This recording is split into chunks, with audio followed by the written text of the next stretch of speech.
குட்டி விலாகோட டே 26 பார்க்கலாமா? இன்றைக்கி ஸ்கூல் இல்லை, அதனால் கொஞ்சம் நேரம் தூங்கலாம் அப்படின்னு பார்த்தா அதுக்கும் முடியாது. இருந்தாலும் கொஞ்சம் லேட்டாக தான் ஏஞ்சேன். சாட்டர்டே சண்டேலாம் கொஞ்சம் ரிலாக்ஸ்டாக இருக்கலாம் அப்படி தானே நினைப்போம். சண்டே நிறைய வேலை இருக்கும் கண்டிப்பாக, நான்வெஜ் எல்லாம் வாங்குறதால.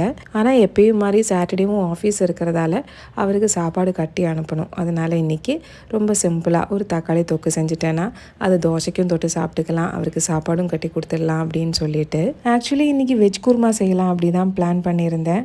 ஆனால் லேட்டாக ஏஞ்சதால் இதுக்கு மேலே நான் பண்ணேன்னா நிஷானெல்லாம் சமாளிக்கவே முடியாது. எப்போவுமே நம்ம கிச்சன் வேலையெல்லாம் ஓரளவுக்கு முடிக்கிறதுக்குள்ளே தான் பசங்க ஏஞ்சிக்கிற மாதிரி இருக்கணும். அவங்களும் நம்ம கூட ஏஞ்சி வந்தோன்னா கண்டிப்பாக எந்த வேலையுமே நடக்காது. பாருங்கள் என்ன பண்ணி வச்சுருக்கான்னு. அந்த டப்பா ஓப்பன் பண்ணி அந்த மாவு இருக்கிறதெல்லாம் மேலே பூசி வச்சுட்டு இருக்காரு. அவனுக்கு மார்னிங் டிஃபனுக்கு நேந்திரப்பழம் வேக வச்சுட்டு அப்படியே அவனை கையோடு எடுத்துன்னு போய் எண்ணெய் வச்சு குளிக்க வச்சுட்டேன். நிஷானுக்கும் விபாக்கும் வெந்த வெளிச்செண்ணெய் அப்படின்னு சொல்லுவோம். தேங்காய் பால்லேருந்து வேக வச்சு நம்ம எண்ணெய் ஆக்கி எடுப்போம், அதுதான் யூஸ் பண்ணுறேன். குழந்தைங்களுக்கு யூஸ் பண்ணுறதுல பெஸ்ட்டுன்னு நான் சொல்லுவேன். அவ்வளோ சூப்பராக இருக்கும். மோஸ்ட்லி பசங்க இந்த டைம்லலாம் சாப்பிட மாட்டாங்க. அதனால் அவங்களுக்கு என்ன வீக் பாயிண்ட் இருக்கோ அதெல்லாம் நம்ம கண்டுபிடிச்சி அதுக்கேற்ற மாதிரி நம்ம சாப்பிட வைக்கணும். சாப்பிடல அப்படின்னு சொல்லி விட்டால் அவங்க சாப்பிடாமையே போயிடுவாங்க.